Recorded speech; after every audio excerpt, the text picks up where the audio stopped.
friends, welcome to Tanked Up, the podcast about beer and video games. It's episode 234. I'm Ben, here with Lucy. Hello. Hey. Hi. And we're joined by Aadil. Hello. Hello. Is it me or... Perfect. A perfect start, I think that is. Well, no, because it's the same time. Anyway, beers. Let's drink some beers. Let's talk about some games. Let's break all of the walls as we do so. Lucy, I'll come to you first this week. What are you drinking? What are you starting off with? I am starting off with a beer from Circle Brew Co. Oh, nice. And it's called Snake Island, and it's a Simcoe Stout, 6.2%. Ooh. Oh, so Fancy. that seems interesting. So is it, just hops, Simcoe. Is it going to be a black IPA? Possibly? Or just a stout? Simcoe. Simcoe seems an odd hop to use for a stout.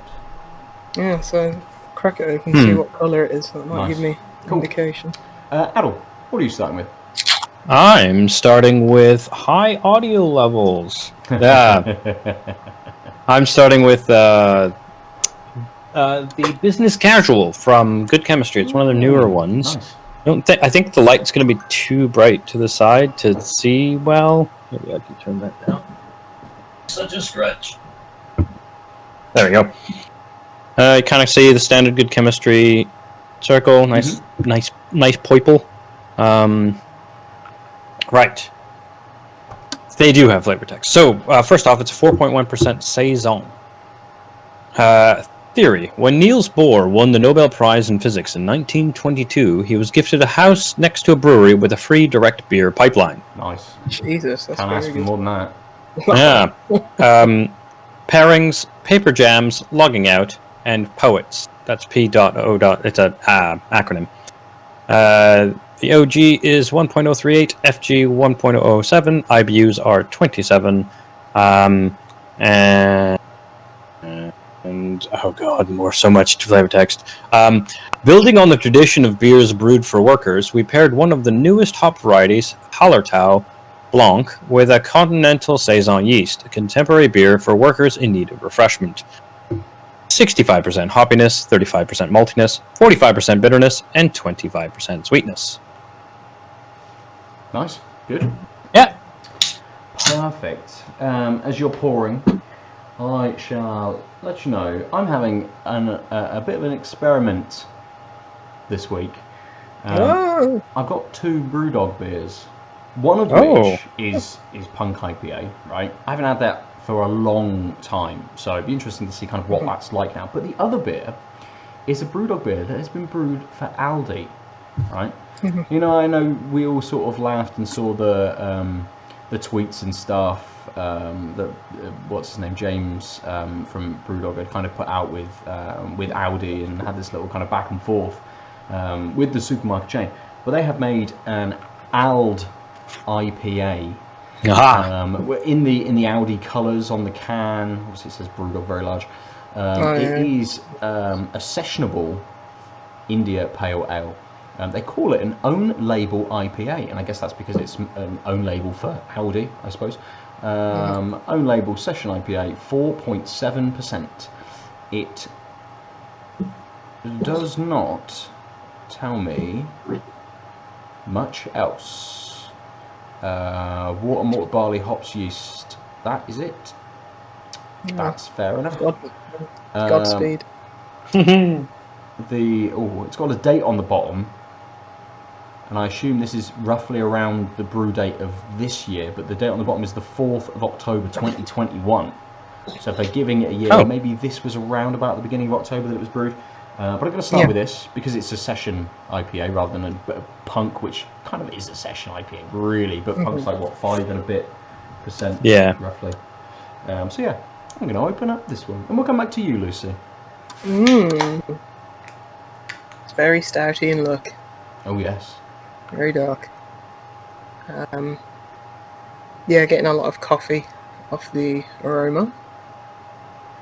Like, sort of like, you're not getting that deep rich coffee aroma. It's more. Oh yeah. Yeah, it's like a bit lighter than that. Bit Coca-Cola-y as well. Oh. Sort of got a sweetness to it. Yeah, that kind of like sweet. Gosh, what's the name of that? Licorice. That's all. Licorice, like Fair enough. aroma.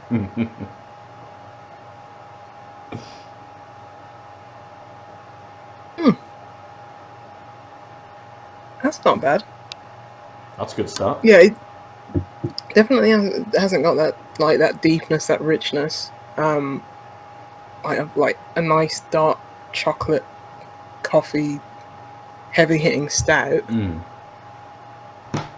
Definitely on the lighter side in that respect. I mean, it is 6.2. So yeah, it's a bit thinner than I probably would have wanted though. It's, I don't know where the Simcoe comes in, to be honest.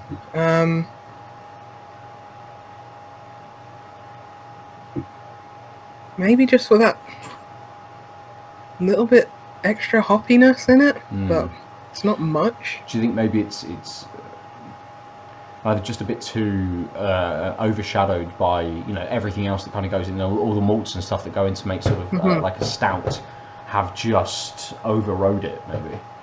Yeah, because Simcoe's quite delicate. I think, but yeah. I mean, if someone told me there was Simcoe in it, I wouldn't have been able to tell, to be honest. So probably just judge it on its merits as a stout. It's all right. It's more portery. It's got it's quite bitter at the end, which is nice. Yeah, that bitterness just keeps on going, even after a few seconds. But that's nice. Yeah, it's nice. As I say, it's not got that deepness. It hasn't got that richness. It hasn't got that heft to it.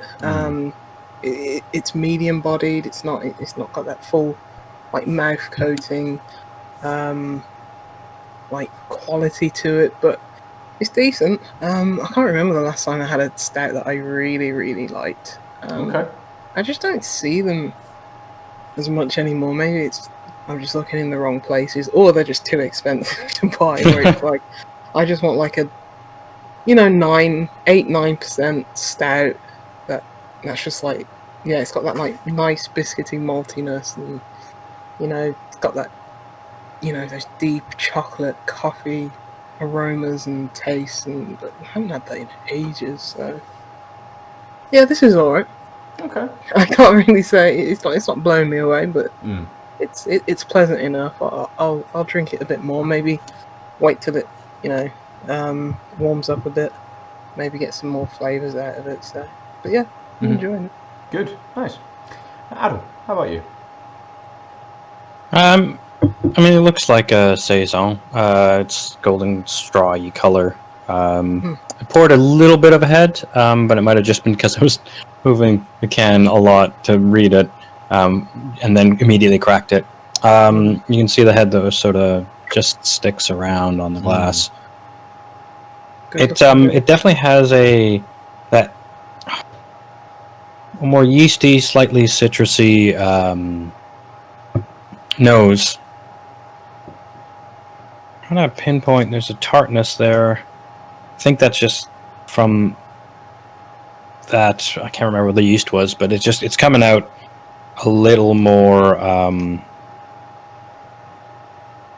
Yeah, a little spikier in the nose than I thought it would be. Okay.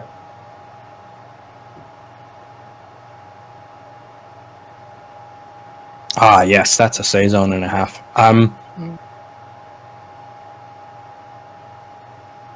Was it billed as a saison?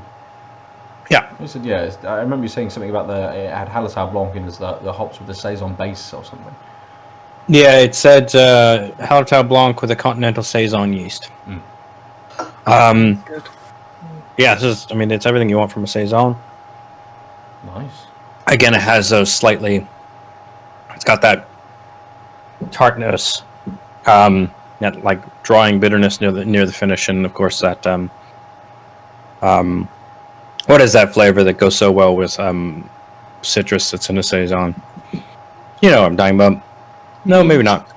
Yeah, I guess it's just it's very yeast forward. I mean, there's almost no detectable malts in it.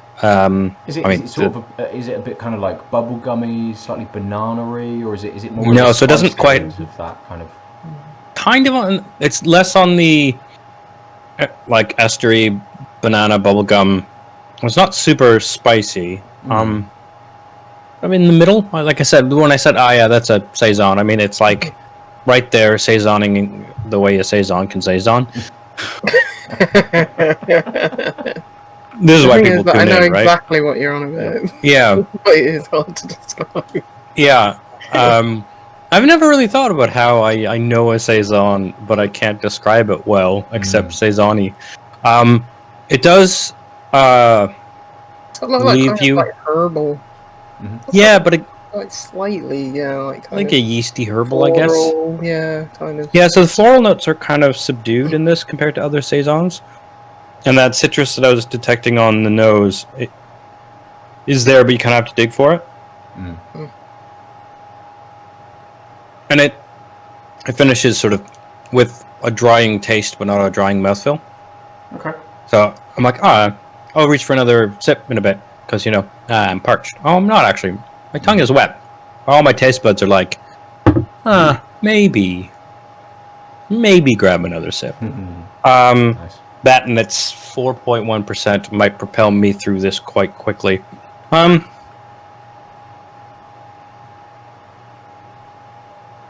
I don't have a lot else. Yeah, fair. Right now. It's not to say it's like flat. It's just I'm not being articulate, so I might as well let you go and tell us about your beer there, Ben. We can return to it later, yeah. So the Ald IPA from Brewdog is almost looks like water on the camera. Oh wow! Super clear. It looks like a certain liquid. Yeah, after a few more, that's what's going to be coming out. The head looks the same coming out as it did coming in. The head disappeared off of it very, very quickly. I mean, I think that's why we're saying that is because it has a few bubbles. Yes. Yeah. But other than that, it's like could be could be anything. A vigorously poured apple juice. That's true. Yes. Yeah. Shook it into the glass. Yeah. The nose is very delicate. A little bit of citrus on there, but not a huge amount. Oh, I think. In the flavour, it has got that citrus, but there's this kind of overriding. I don't know whether they're going for sort of like a slight dankness to it. It's kind of got a little bit of a lagery, like almost a pilsner kind of quality to it, but it comes across maybe not quite that sort of deep flavour that you get, that slight dankness you get with a pilsner. It's maybe a bit more of a soapy sort of feel to it. It's kind of, it's that quality, but a little bit flaccid, and that combined with the very, very light sort of lemony citrus that this has in the background, kind of just comes across almost a bit more soapy. How many washing up liquids have that slightly citrus kind of nose to them when you're washing up, and that doesn't help this. It definitely elicits those sorts of thoughts that I maybe have just washed up and I've caught a whiff of a plate as I'm kind of like putting it away or something. It seems like the middling / bad podcast for this. Well, I mean, this, yeah. I mean, I don't think there's much more to say about this one. There's flavour. There's a flavour. There's flavour. There's a particular. There's a very, very light bitterness to it as well. Like super light. What was this, like 4%, 4.7? It's super, super light. I mean, if it was the middle of a very hot afternoon, I can kind of see this being maybe an option if you're trying to do like a cheap weekend, or you're off to the park to hang out with some people. This might be kind of one to reach for. But there's definitely better, even just lagers, which are probably kind of similarly priced, which you could get. And I can't imagine this was Get a kernel or brew numbers or something like that. This was like £1.50 maybe for like that's real cheap. A little tinny. I mean, it was cheap. And obviously I picked it up because I'd seen it advertised, seen a couple of other people kind of on Instagram and stuff have tried it. So when I went into Aadil at the weekend, I thought, well, I'll grab a can, I'll see what it's like. I'm not sure I'll grab another can on my next visit. Cheap experiment. Yeah, absolutely. And I'll see how this stacks up against Brewdogs flagship beer as well, I suppose, in a little bit. I mean, it's going back very quickly because it sounds like through it really. It sounds like it's like going to go back real quick because of searching for flavors that maybe aren't there, and also just being so light. Yeah.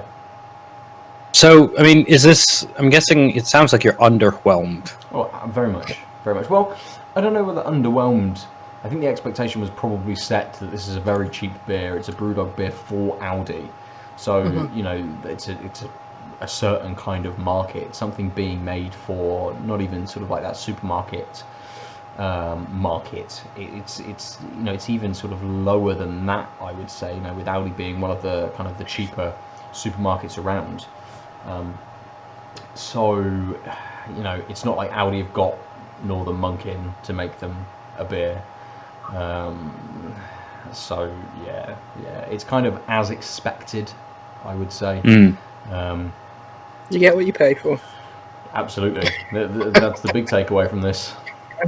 Don't buy your crap beer from Aldi. Or £1.50. Yeah. Where would I'd buy that. I was just saying, I mean, is this the beer that you would grab on a sweltering day, or would you grab something else in that price range? I guess. Aldi do a Pilsner, which comes in a 4-pack, which are 500ml cans, and it's like £2.50 for a 4-pack, and that's a good beer. That's a decent beer. And I would grab that over this. So that's what I was thinking was like I've had we've talked about these supermarket beers, and we also talked about like it's okay to have a non-craft beer and whatever you want, but also it's sometimes like on a hot day that's exactly what you want. And why I asked was because you were like describing the on the hot day stuff, but in a way that suggested that maybe that wasn't still gonna pass the test. Yeah, and who knows whether this will be... I mean, it's launched at exactly the wrong time. Who really wants a session IPA now? Period. Well, yeah, true. I mean, had this have launched in like June or July or something, maybe it would have made a bit of a bigger hit. I mean, most Junes or Julys. Yeah, you give those to your friends. You buy like 20 of them. It's like, here you are, mate. It's like, have at it, and then you just whack out your day exactly. What's that? This is mine. You can have a little. I'll put a little bit in your glass, but that's all you get. No, I'd be like, this is even worse. Yeah, don't want any of this. It's rancid. Oh no, this like 6% beer. No, it's just too much. It's too much booze in this one. Nah, don't want it.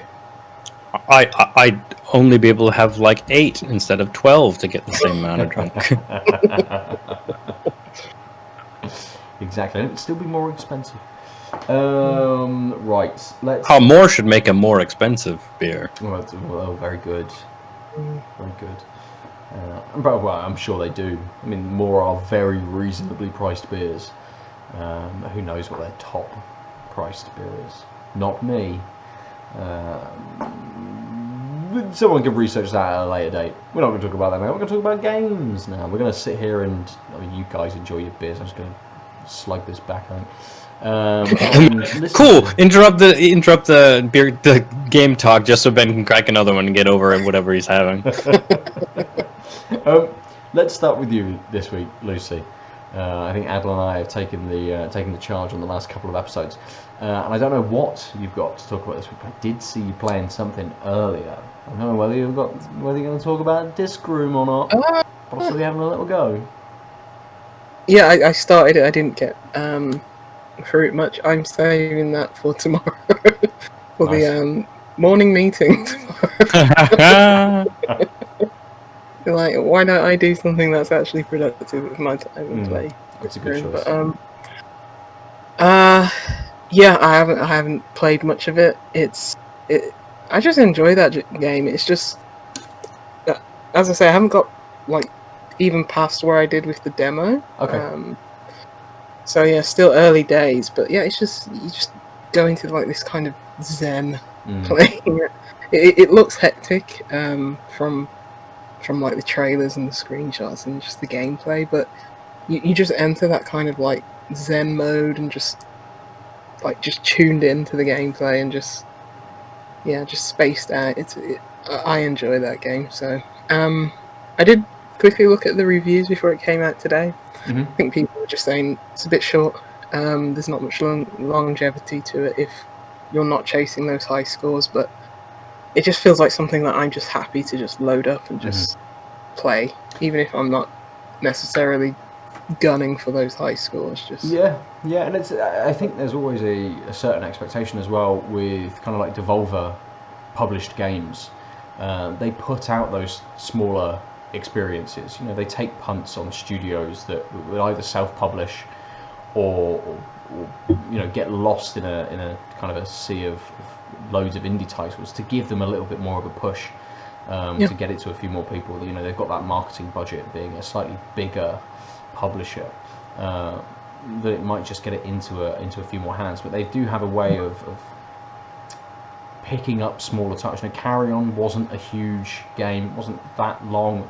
Minute was, you know, was very short. So yeah, they very much fill that space, and I think there's definitely a bit of an expectation, at least for me, with the stuff that Devolver publish. Yeah, for sure. Same with like Annapurna. It's like I know I'm getting like something like 4-hour experience, so and that's the kind of length of game that I like, to be honest. You know, somewhere between 2 and 7 hours, and I'm sweet. I'm happy.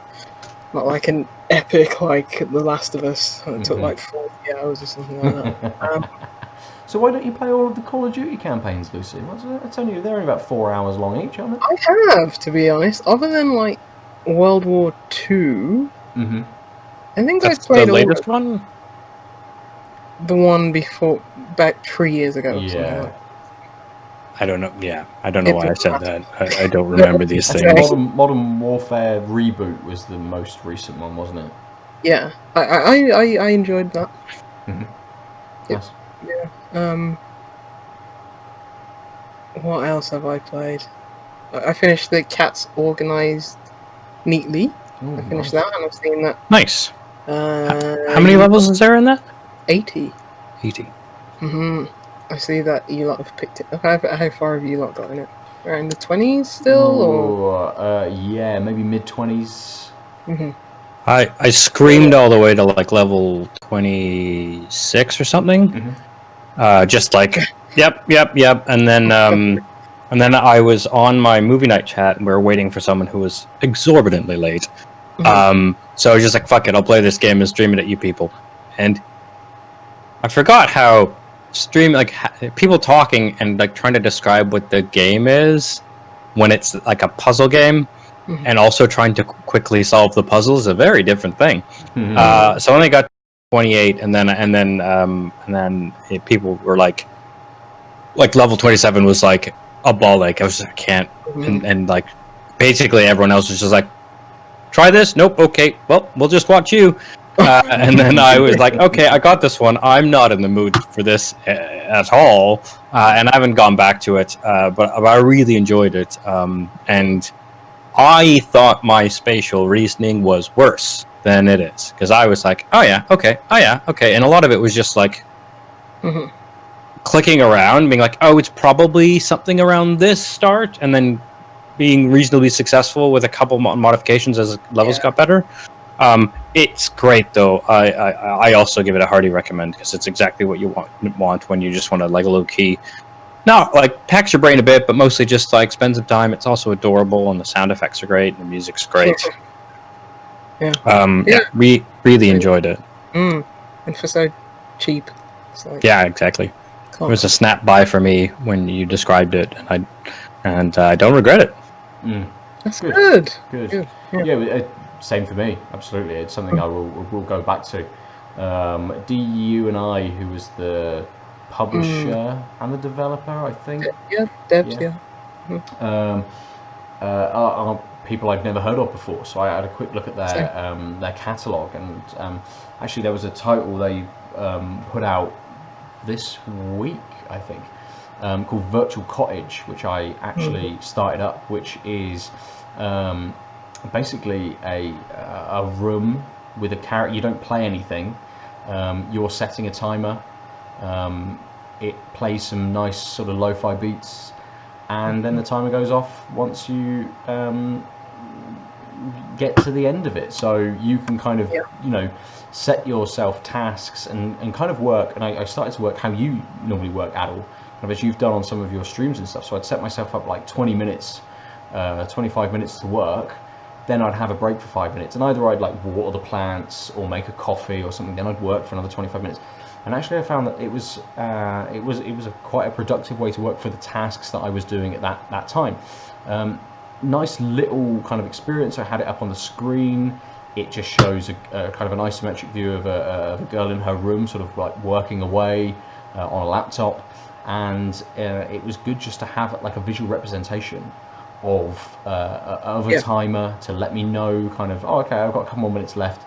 I will do this bit that I'm currently doing, and then there's times where I kind of let the timer go off and I work for a few more minutes longer to finish the little task that I was kind of doing, and then have my break sort of thing. But yeah, it really helped me. And it's cool to see that, like, where when you're doing your stream out, you've kind of got that timer up. It's nice to kind of have this little encapsulated experience, sat up in the corner of my screen whilst I'm doing kind of other things as well. Yeah, that's really cool. What's it called again? Sorry. Virtual Cottage. Virtual Cottage, right? Does it make a noise when the timer? You can set an alarm on the timer, but you don't have to have that on. Yeah, because that's the one problem I have with the stream is I just found a script that made a timer. So it just literally is a script that displays the text input, and then the script is like, I will deprecate the text input. And then often it's really interesting because your concept of time is really weird when you're going back into focus mode, because you're like, oh, it might have been 20 minutes. Nope.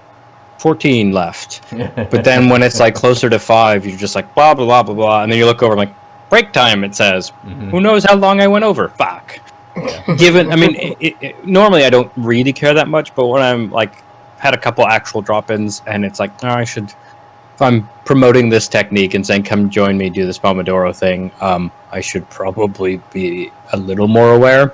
And I had an add-on script on Windows that would you can make a preview window on OBS so that it just shows you a small window, but of course that thing will go to the background whenever you start working. So I found a script that would you could use a keystroke to make something always on top, and that stopped working a couple days ago, and I've been too lazy to debug because now it's I am doing a lot, but I'd be okay with putting that on the stream in a corner. Yeah.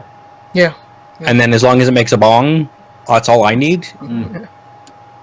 Yeah, bong. Yeah. Yeah, I downloaded it, but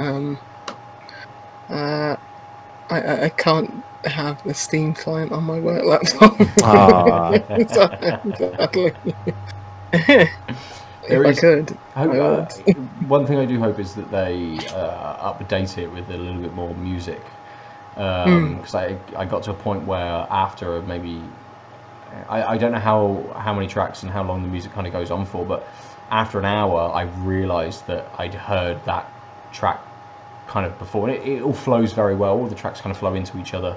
But I suddenly realised, like, oh, I've heard this. So whether it's only an hour of kind of music or something, but you can turn that. I think it has. You can mute the music, settings, presumably. Yes, so you can mute the music. You could just have it as a timer. You can have different music. I might actually do that, so, because I can still hear music on my when I switch to my work laptop via my KVM switch. So I might just do that and get the music up. Yeah, because I've been doing that for like lo-fi hip hop YouTube channel, which is basically the just audio version of Virtual Cottage. So, I mean, is it the lo-fi beats to study to or whatever? The cat. Chilled cow one. Yeah, so they have it on. Someone's put it on, or I don't know if they have, but yeah, they put it on Spotify as well. It's just the reason I don't use that on my streams is because I'm not sure if they would copyright whatever. So I use that other royalty-free Stream Beats thing. But I'm used. I mean, that's my go-to stream / YouTube as well for work, unless I really need to focus and I'm doing like strong focused analytical work. And then there's a lovely Spotify playlist called Detox, which is so plain and boringly it's music for the background, but like I still work better with some noise. So when I'm like, unless sometimes I just need to mute everything, but sometimes it's just nice to have something which is like entirely forgettable that you're never going to tune into. You don't really notice the beat, etc. Like I mean, I don't want to like drag the composers and artists who make it, but to me, for my musical taste, it's like the antithesis of what I listen to music for. Yeah. But it's perfect for what I want to work to when I'm needing that focus. Yeah, it's nice to like. I can just work in silence, but yeah, it's nice just to put on my headphones and then mute whatever background noise is going on. It's just and like I listen to game soundtracks, OSTs, but, like Ollenaut or something. But usually I'm just like, because I know them, I'm just like, oh, I want to skip to the next song. I'd be switching back and forwards. Whereas lo-fi hip hop, I don't know any of those songs. Yeah, I do that all like classic FM or something like that. It's like, it's probably Beethoven. I don't know. And game soundtracks are definitely something I've used a lot to kind of work to. And it's nice to have that on, especially when doing something like emails, where you don't have lyric kind of accompaniment to it. It's just the music kind of going on, because it doesn't then distract you from rereading over what you've written, from getting kind of your thoughts out and stuff like this. So it's very, very easy to just, as we've also just have on in the background, to give you a little bit of focus, to drown everything else out, so you can concentrate on the actual task at hand. Yeah. Good. So a little bit of a tangent there. We'll come back to you, Lucy. Yeah. You want to talk about family, Aadil? We said that we'd table it for this week. So yeah, we can. I didn't finish it. That's fine. I'm not going to spoil it. Not really anything you can spoil. I tried it, but I didn't get on with it. Really? That's surprising. I actually just plain forgot, because I was really into it, but I was like, oh, I kind of want to, like, I had other things on the go. I looked at it, I'm like, okay, I've done a bit of it, and I want to, like, just find this space of time to just, like, really pay attention and crank through, versus, like, I started it while I was, like, in the middle of some emails and admin. I'm like, I'll just take a look at this. And I was like, no, this is a thing I want to go back to. And I honestly plumb forgot. And that's not, like, denigration to the thing. I just lost track of it. Yeah. Do you want to give us the lowdown, Lucy, and then Ben, you can tell us what you didn't like, and I can say what grabbed at me for it. It's basically a logic grid puzzle game. It's sort of like Oberdin, but much smaller in scale, and you're not doing any of the 3D movement or anything like. It's just simply kind of looking at notes and listening through audio tracks. So it's set in. It's between it's like the early 90s, isn't it? Maybe late 80s, early 90s. UK. What would you call that scene, Aadil? Just indie. Like indie, just indie. Yeah, UK indie. Rock. Yeah. I mean, it's the birth of what we now call indie rock, which obviously doesn't make too much sense with its name, just like alternative rock doesn't make sense because it stopped being alternative for decades when it was the primary rock. But yeah, I mean, it was independent. It set the tone for not alternative rock for decades. But of course, it's not actually real bands.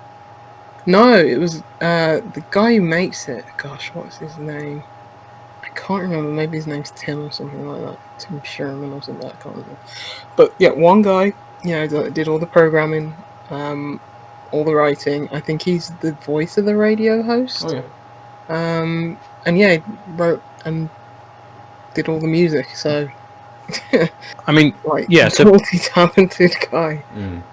Yeah, so basically you've got this like tree-like structure of bands, and like it'll be like band name, and it'll have 4 people underneath it, and then it'll have arrows from some of them to other bands, and it branches out because the idea is there was this like couple of initial collabs, and then as things go, people left and formed new bands and formed bands between each other, and the whole point is like if you know anything about indie music in that time, in general, like that a lot of these scenes tend to be pretty incestuous in the sense of like there's a lot of cross pollination and wow, that's a mixed metaphor, incestuous and cross pollination. And so like a lot of collaborations, etc., and the scene is wide but small, so people loop around, and so you have this initial like map of these are the. It's a family tree. These are all the people who are in these various bands. These are the bands, and then it gives you a set of, a couple written scraps like article excerpts, and then some audio excerpts, like tracks that are for of the various bands, and then you basically like Lucy said, it's a audiovisual puzzle game where you are going through the evidence and trying to say, okay, based on me knowing that this duo was male and a female, and on the grid it says like bass player, guitar, vocals, or whatever, and this article says her rhythm section or whatever is really strong, and then this other article says this other band which has an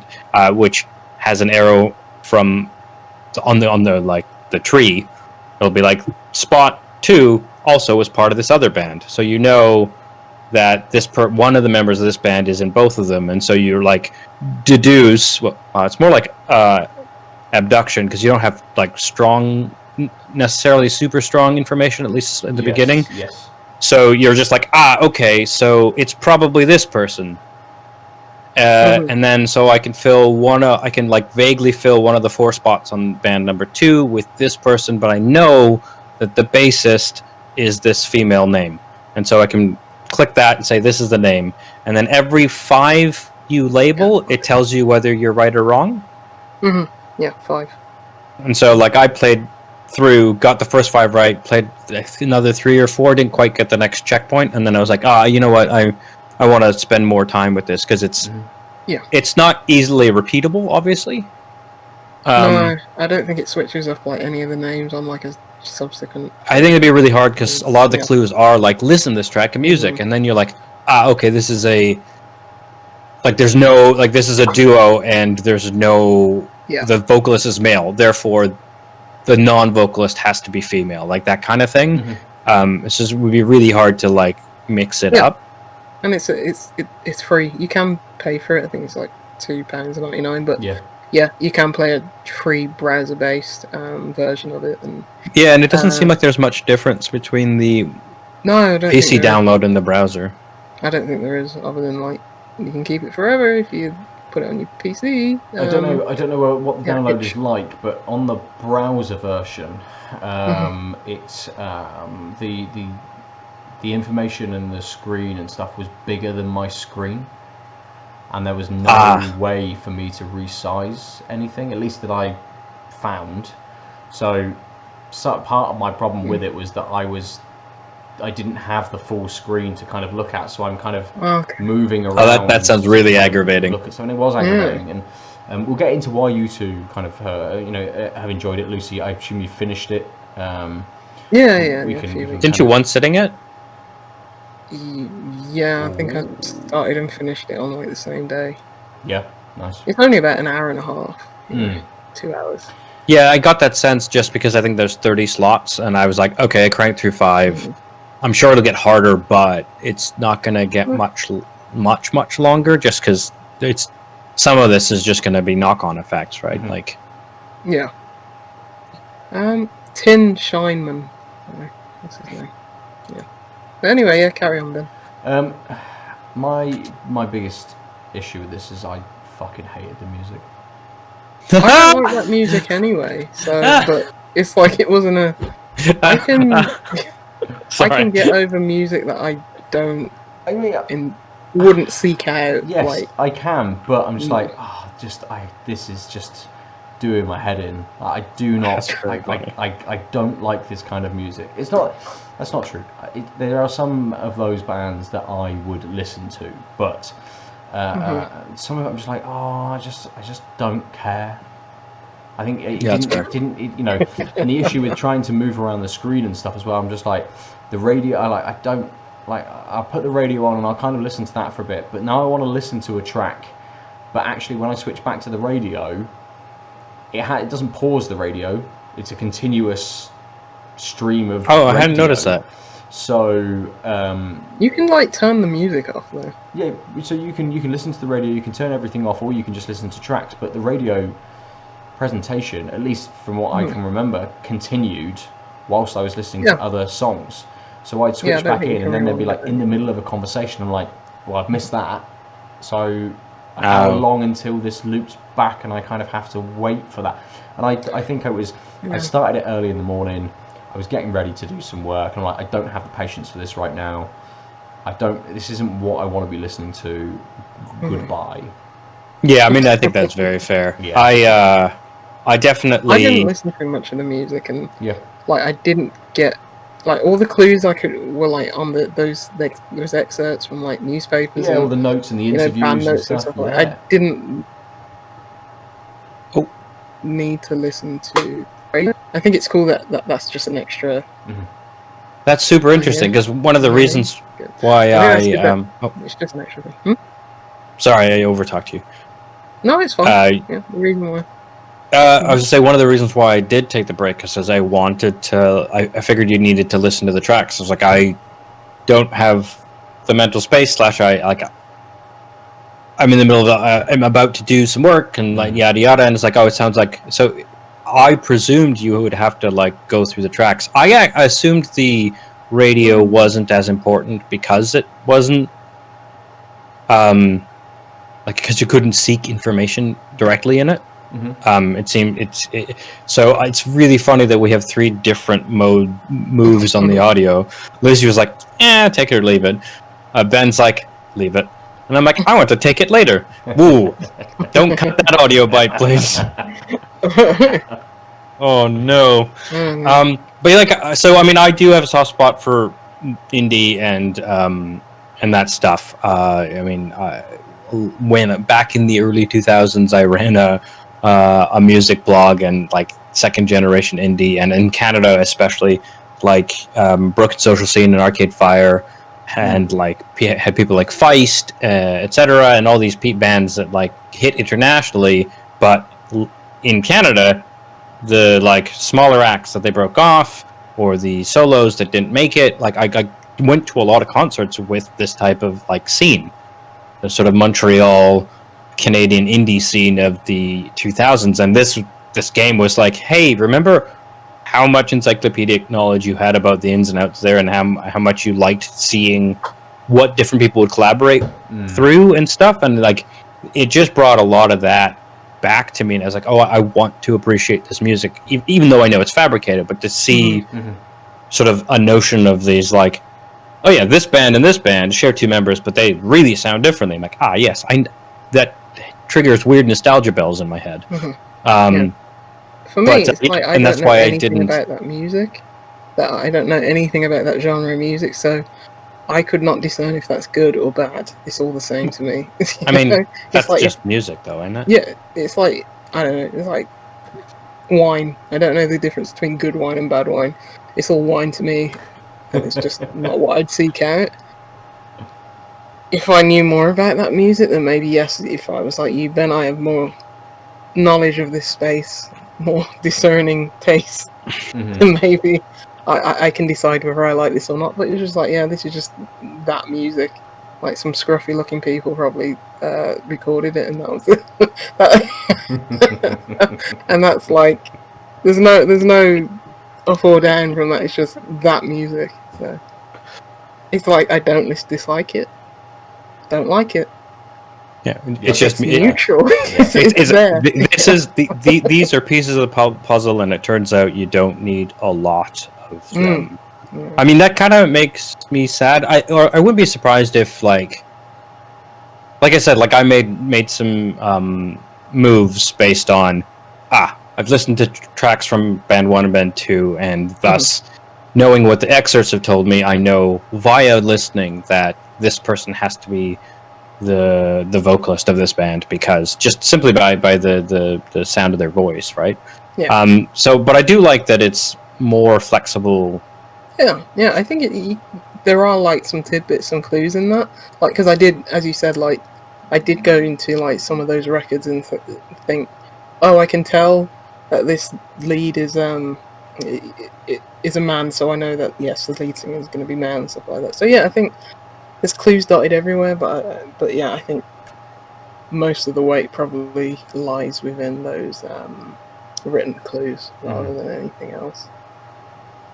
But yeah, I really enjoyed it, and he's got a game called Rivals on Steam, which I'm definitely going to get to at some point. Yeah, just a bit more premium, longer package. I think that's like American country music, which, same for me, not music I'd seek out, but I'd listen to it, I'd be like, this is nice on my ears, and be done. Yeah. Like, I can listen to like any music. Like, I wouldn't say I have eclectic taste, but it's like, give me whatever, you know? Give me some Swedish death metal, and I'll probably, enjoy it. I'll take I mean, of course you will. That was great. Give me I don't think there's any music that would invoke a physical reaction where I'd have to turn it off. I mean, I think there are definitely entries in every genre, but I'm kind of the same way. Like, I've listened to a lot of different genres, and I gravitate to certain ones, but I'm never... Like, if it's good examples of blah... one of the things that I struggled with for a while was, like all those weird niche metal genres, because I couldn't discern what made it good, and as soon as I hit oh, right, one of the reasons why metal is amazing is because the pure, like, precision, right? Like, doing these things on, especially a guitar, for example, and the drums, right? Like, is incredibly difficult, and as soon as you have an appreciation for what it would be like to play it, you're like, I get this, and that's crazy. Like, how are they doing this? This is musicianship. And as soon as you like let down your guard of I'm not used to this type of music, like, and now I can appreciate it. I'm not saying it's just purely, it's not sonically good. It's just, I think that helped me pay more attention to the sonics as well. So like, I find it just generally interesting and enjoyable. Noise is probably the best genre I know of this shouldn't be good, but I like it. Noise. Yeah, What's noise? We'll have noise? To.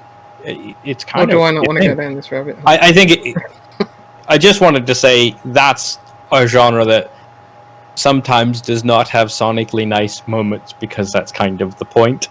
But it's still interesting and enjoyable on its own terms, and sometimes you're like, yeah, I want to listen to some noise. It's labeled that because it's kind of like well, it's sort of like so beginning of jazz, right, was like, fuck the standard notions of music, we'll just do something else, and it turns out that something else is great, and a lot of it is gorgeous sounding as well, and noise is like the more modern approach to that theory. Oh, okay, interesting. I shall seek this out. But of course, a lot of No, carry on. I was just to say, obviously a lot of music has happened since then, so they're trying to avoid any specific genre that has grown out of music. and do their own thing, which is increasingly difficult. But anyway, if you want more information or a good entry point to noise, just tweet me at the Omniarch, and we'll leave that alone. Go back to games and beer. I'm jealous of people who can just hear a piece of music and just know exactly what genre that is. I'm jealous of those people because I struggle with that. It's like I don't know the difference between, as you were saying, like indie rock, alternative rock, blues rock, dad rock. I don't know. Butt rock. I don't know any. Yeah, I would love to just be able to like pick it out and just say that's that kind of music, but don't know anything about music. So there you go. But you do know that you like family. Yeah. Enjoyed it. Vin Diesel's favorite game. That's what it's all about. Not Butcher Bay or whatever it is. Oh yeah, I forgot about Escape from Butcher Bay. And he has another Wheelman. Oh yes. Oh right. And 2020's best game, that Fast and Furious game. Did that actually come out? I didn't think that came out. Jeez. It did. Wow. It genuinely did come out. Where It Vin came out in Diesel like looks July. like me, but without a beard and very much more blocky. Oh yeah, it came out in August. Yikes. To much fanfare. Really? Slightly Mad Studios, published by Bandai. Yeah. Yep. Just Wow. to be a completionist, it's Fast and the Furious, Crossroads. Emphasis on the colon, I suspect. I'm going through and watching those films again. 2 is actually really good. Like, I mean, 5, 6, and 7 are like a perfect trilogy of that type of movie. yeah, I think 5's my favorite, but like how everyone says like 2's the worst. It's not. Like 4 is the worst or whatever. The other one where they just really good. So I thought everyone said Tokyo Drift was the worst, but it's a charming movie that is not supposed to be in that franchise. Like literally, the script was for a different series. I completely disagree. I like that there's this completely weird entry. I agree as well. I mean, the best part is to make sense of it in the Fast and Furious timeline. You have to pretend it's 10 years, like years before it was filmed, but all the cars are still when it was filmed because what's his name? Way ahead of us, mate. Han. Yeah, because of Han. Han's role in one of the other films or something. So is that right? They were driving the Suzukis and Mitsubishis when we were still in horse and carriage, mate. Yeah, but also Han. Basically, the problem driving robots now. It's not even Han's death. Spoiler alert! It's Han's joining the group in Fast 5 or whatever. Puts the way they describe their relationship. It puts basically it needs to be after Fast 5. I think is what it is. I can't remember, but basically the way they describe their relationships. The only way to make sense of Tokyo Drift is if it's like a decade after when it took place. Yes. It's great. It's yeah. so wonderfully Fast and the Furious. This films are very good. Yeah, that's me for this week. I don't have any. I haven't played anything else. This room. Busy Tony Hawk. Oh, I will say that there's an update to the Xbox app on iOS. Oh yeah. Which is not iCloud enabled, but it allows you to remote play. It's good. Mm-hmm.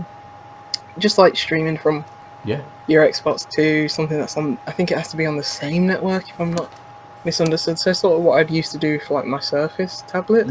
It's not ideal. It's fine. I got decent enough signal. I wanted to play something twitchy because I thought, this might be a good way to play like Tell Me Why or something like that. Just lie up in bed if I just can't be asked to even sit up and play it.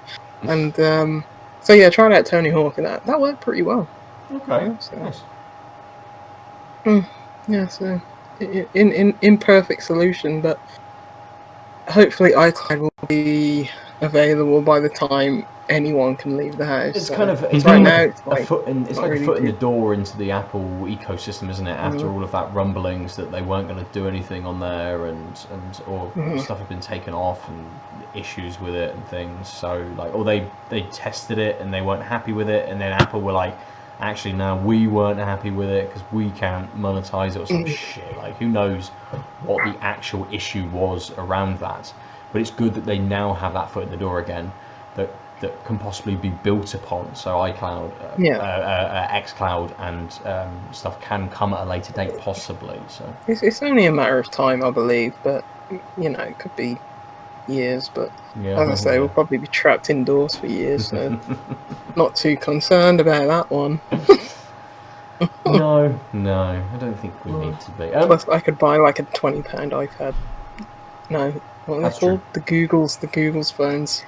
The Google phones. The Googlies, yeah. The A Googlies. Pixel, That sounds Samsung. expensive.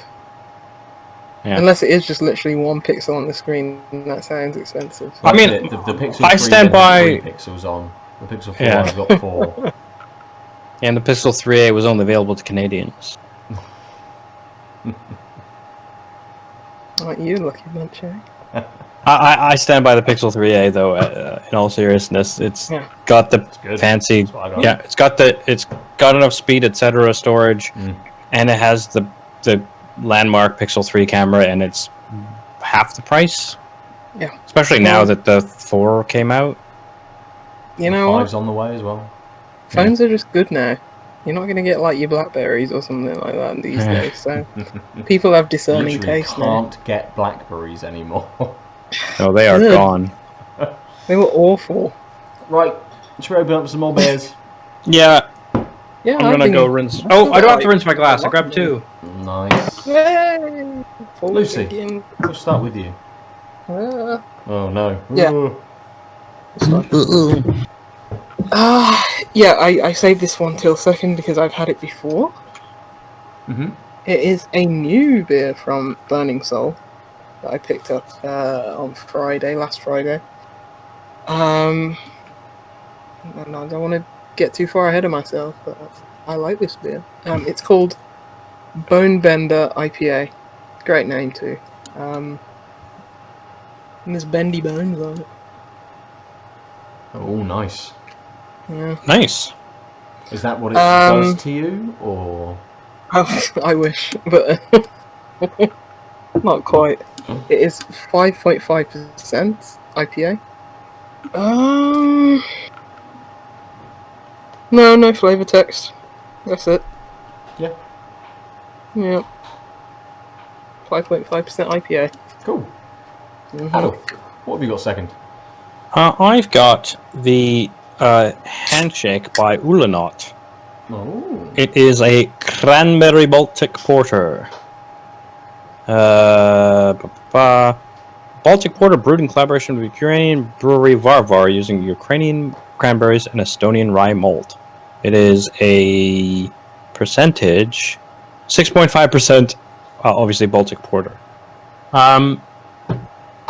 Yeah, comes in a bottle. And with some really great... I like it because I think, right, it's the Estonian and the Ukrainian collab, and they've got this like mustachioed sunglass dude and a weird sort of Viking-ish guy hanging out, and I do think it's funny that they have their arms around each other, but it's called Handshake, and they're just like, nah. It turns out this is a better picture. Has he got like a hop for a beard? Yeah, sorry, yeah, his beard is hop. Yeah, Or his that's face is amazing. hop? It's unclear. It's his He's beard, wearing a 'cause helmet. I want a hot beard. Me too. Yeah, I could just dangle it in my beard. Double dry hop. Yeah. I think that's... Every time. yeah. Get that extra bit of flavour from it. Nice. So everyone knows what I'm drinking. This is a Punk IPA. I got a big bottle. Because Big bottle. I knew the can was I've never so seen that. small. Yes, 660ml bottle. It is 5.4%. I always thought Punk was bigger than that. Maybe Oh, they I have dropped seen it- those maybe they bottles. dropped it down. Yes. No, I don't think it was a they label. have. That was- I think they've always been that, and it's just when we first embarked on this a million years ago, and that was like let's try this beer. We weren't hitting the like double IPAs weren't super popular back then either, and I think we just were like, yeah, okay, so it's like it's 5%, and like the other IPAs were maybe 6 or 7, and it was like okay.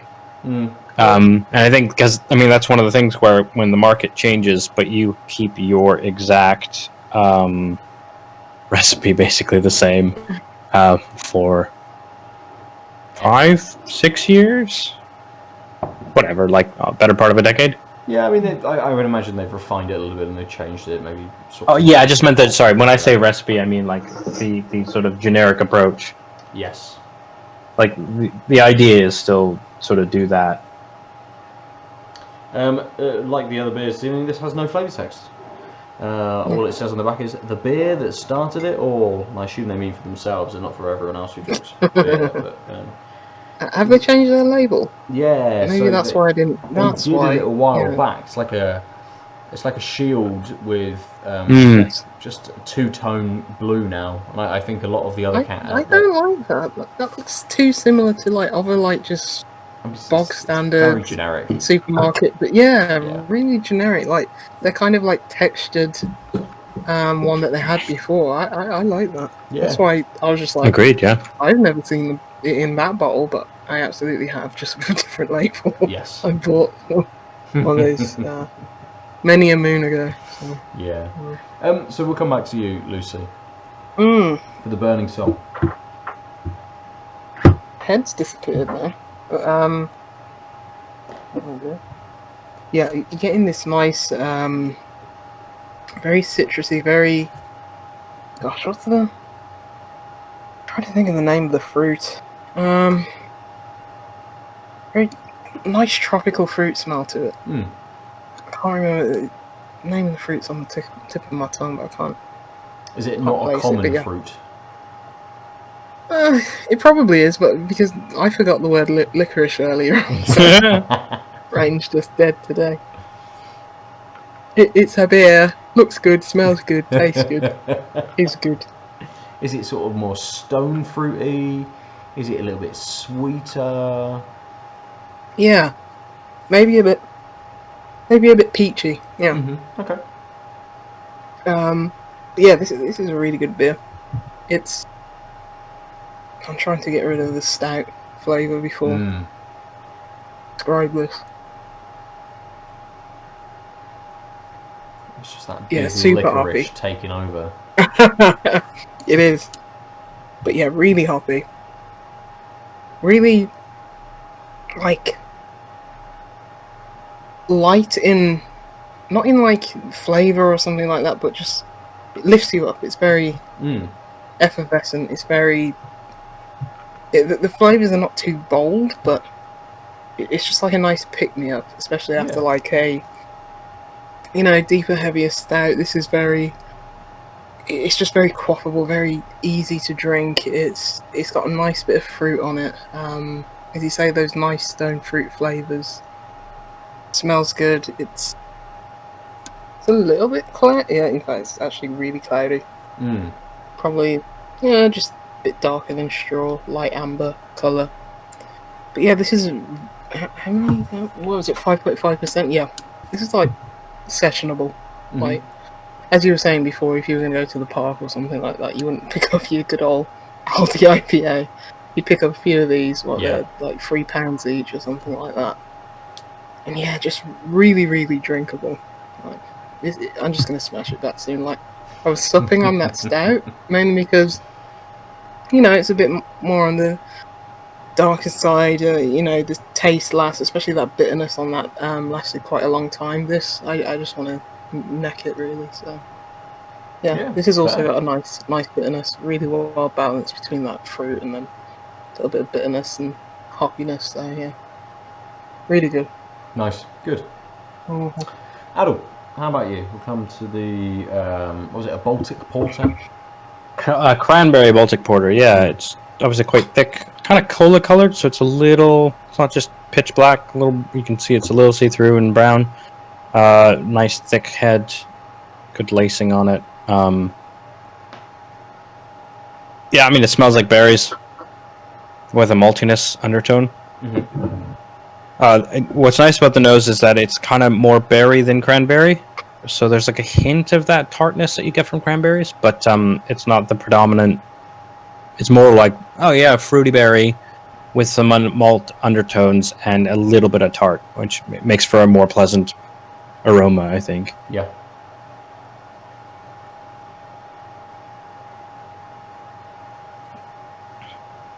Ooh.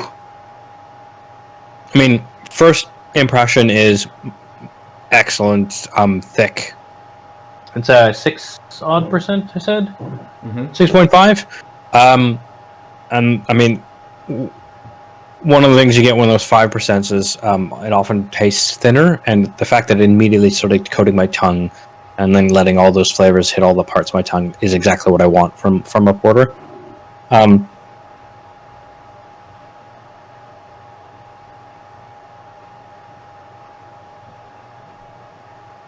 Interesting.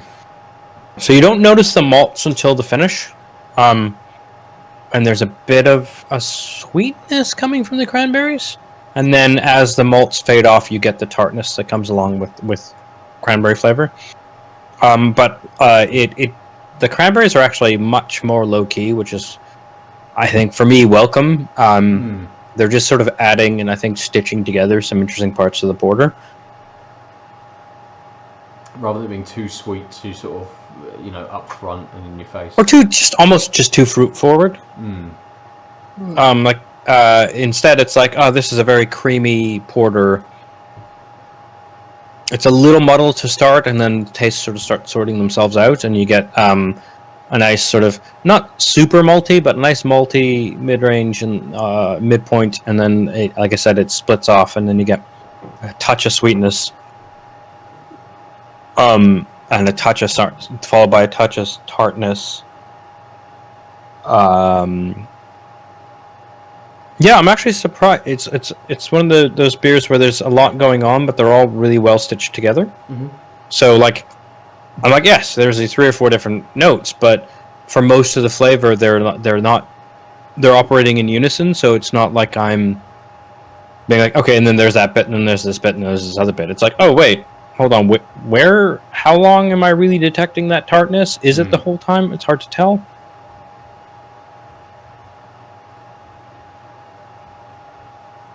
Yeah, so that cranberry is definitely doing a lot of work. And like I said, once the main taste leaves, you have this like sweetness. You have this obviously coming from the cranberry, but then there's also the sort of more roasted malty flavor that like lingers and picks up a bit, and by that I mean everything else is fading and it's lingering, and you're left with a really satisfying lightly malted finish, which fades into a slight sweetness. Oh, and then back to like roasted notes. Interesting. Yeah, so I think it finishes roasted, but it, like I said, these tastes are really well done, and it's not what I expected having read Cranberry Baltic Porter, just because usually you're expecting the fruit that's clearly added to like do something or be really forward, but actually it's like just sort of sitting there giving a bit of tart and a bit of sweet, as cranberries do, but not in a very forceful way.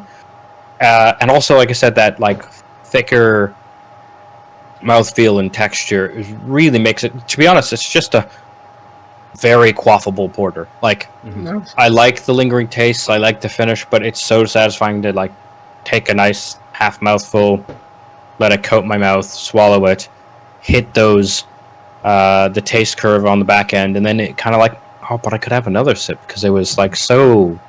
It's like, it's been a while since I've had a porter or a stout that's been this fulfilling on the creamier side, I think, is what's going on here. Just more velvety, more coating, and it's allowing this really well stitched together taste to like be brought forward, not via strength, in the sense of it's not like, these are the things going on. It's just like, these are the things going on all over my mouth, because the texture is so good.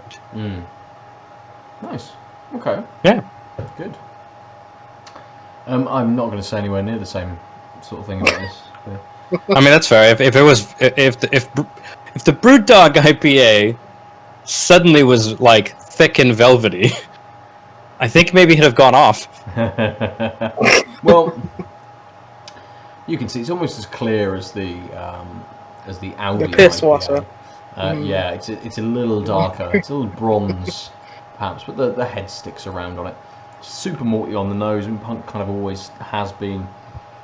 A little bit sort of bready, slightly sweeter perhaps, but it's very, very similar on the nose at least. I remember a couple of months ago, maybe now, Aadil, it was just you and I on an episode, and I drank some Goose Island. I mean, these two beers have almost exactly, the same nose, the Goose Island IPA and this Punk IPA.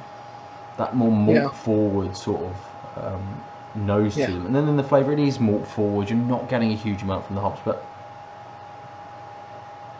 it has more of a creaminess to it than I remember. It's definitely got a little bit of a smoothness to it, but with that smoothness, it kind of rushes everything back, and the flavour disappears really quickly, and you're left with this very, very light, kind of almost smoky bitterness. It's not quite pine. It's just getting there, but it's just super light and not really much of anything kind of in the bitterness, but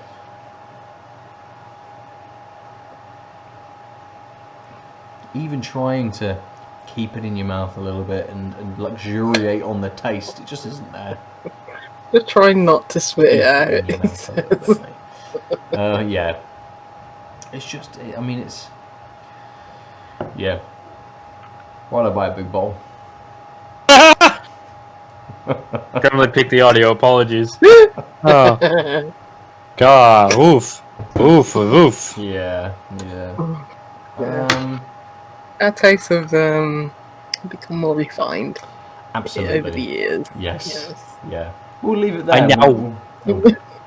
Sorry, I was gonna say I'm gonna have to go back to. I'm sure we've tasted it on the first 10 episodes of Tanked Up, We've got to and just see what the notes were on that back in the day. Shows how far we've all come. Yeah. I mean, someone asked me oh yeah, so you do a beer podcast, so what does that mean? How many beers have you drunk? I'm like, I can't fucking count that many. And then I was like, well, that sounds weird. Hold on. But 2 a week, X number of years. We had some weeks off, especially in those early years. We tended to do it once a month or once every couple weeks. Yeah. But oh god, we've had hundreds of beers, and that's not even including not podcast beers. When you go to for 1% of my intake.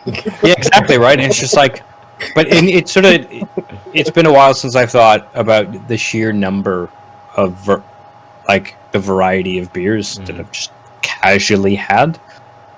And yeah, it's just so if you do look back and find out that you really liked it back then, it probably was the same beer, but that doesn't mean a lot. And also, even if you love it now, this is not slagging you off, listener. It's just a taste that isn't a thing that Ben, nor I, nor Lucy, I suspect, would seek out anymore. There are some beers that are I've had within months of each other, and it's I've had different experiences with them anyways. I've just been I'm not exactly as fond as I was with this one. Maybe it was the temperature or the age of the beer, if it was on draft or anything like that. So yeah, fluctuating. If it's kind of craft as well, it might just be a slightly different mix in the in the batch. They've put in an extra quantity of this malt rather than this instead, because that's what they had. But it's generally the same recipe, apart from maybe a little bit of a shift in quantities and things. But that can change the flavour. I think maybe with when you get to the level of something like Brewdog and you're trying to have that consistency. It's not going to, if I go and get this beer in a month or 2 months' time, it's probably going to be very, very similar. I think it's just that that breadth of experience and knowledge and changing tastes that come along with the amount of beers that we've drank and understanding kind of the flavors that we gravitate towards and we like and stuff like that. So. But when they're having that like mass market scale, which they are now practically, they're not going to put as much as flavors into it. They're not going to put as many hops or anything like that. So as you know, as it's just how things go. Like, quality drops because you're catering for a wider spectrum. Like Brewdogs still technically craft. Are they going to get as many hop contracts as others? Yeah. Maybe they have to scale it back. Maybe they have to do something with the recipe to get it on that bigger scale. So yeah, absolutely. And again, like if I'm putting in X number of these malts, but actually, and I was putting in Y of these malts, but these malts are now, like half the price of the other one, I'm going to switch the quantities over, so I'm putting in more of the cheaper malt and less of the more expensive one, and the recipe's not that different really, but we've cut costs and all of those sorts of things, and with economies of scale and stuff, I imagine with the step brew that I've taken, there's definitely been those conversations and those changes made to recipes. We can only assume at this point without speaking to them, I suppose. So, quick search. Episode 62, January 2017. Ben, you had Brewdog's Ace of Equinox Session IPA and the Punk IPA. Okay. So not that long ago. Yeah, nearly he says, pretending like it's not 20. Nearly 4 years ago. Yeah. Yeah. Really? Was it? Yeah. 2017? Yeah, I guess. Yeah. I was around then. Lucy, you had Moore's Raw Bitter and a Northern Monk Bombay Dazzler. And I was not part of the episode. Oh, okay. It was a good. No, I'm joking. Remember it fondly. Oh man, brutes. Probably correct, but brutes all the same. Should we switch back to some gaming chat? Yeah, sure. I haven't got a huge amount this week either to chat about, but I did return to a couple of games which I'd spoken about previously, which I think are both currently towards the top of my favourite games this year. The first one is Fall Guys. Because I've heard of that game. I did not expect that. Yeah. They've introduced Season 2, which came out at some point, I think towards the beginning of October. It's a medieval fantasy sort of theme, so all of the costumes are kind of like knights and Vikings and dragons and that sort of stuff. But the interesting thing that they've done is they've introduced a load of new games to play, and they've mixed things up a little bit, because the new games that they've introduced, in some of them, kind of elicit a little bit of teamwork, but without you being in teams.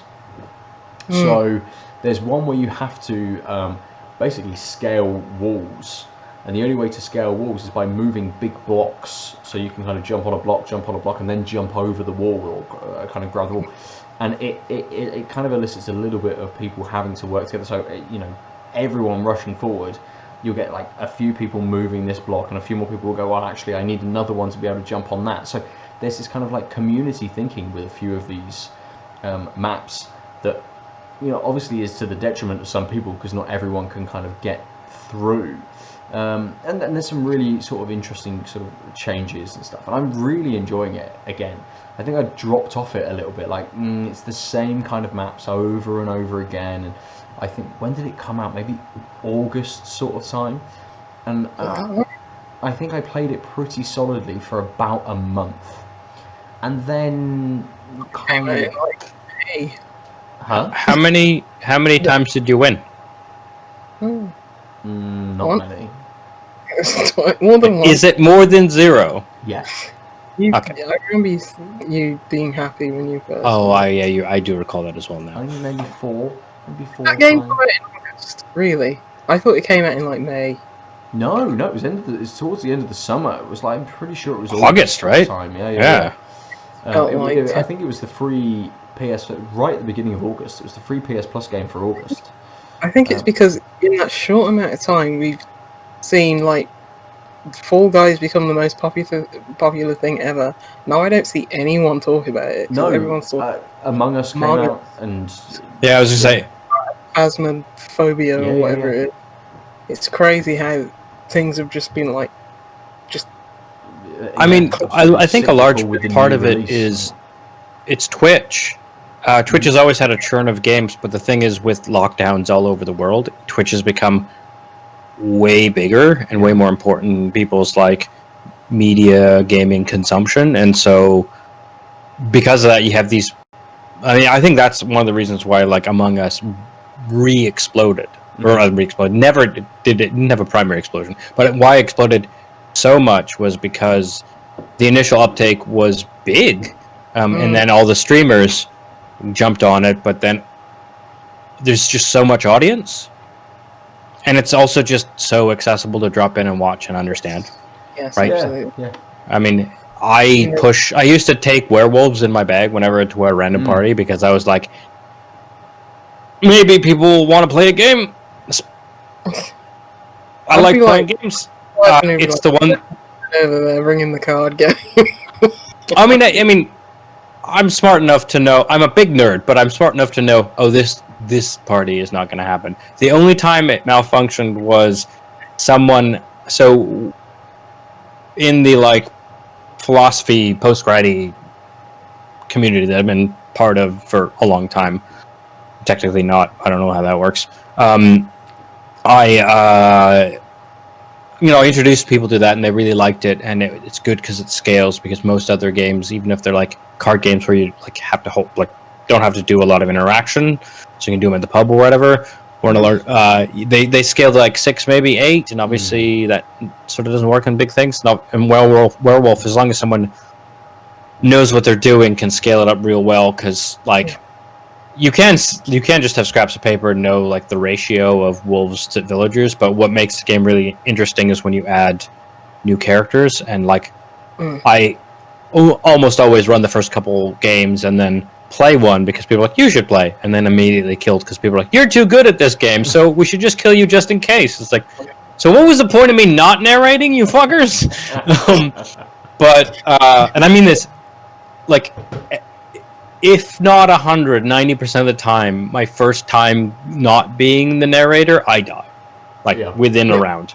Because the werewolves will kill me, because they're like, or everyone else will be like, But like, so as long as someone knows how the roles interact and has a good idea of like, okay, there's like 10 of us, so I can swap a couple of these weird, interesting roles and talk everyone through it.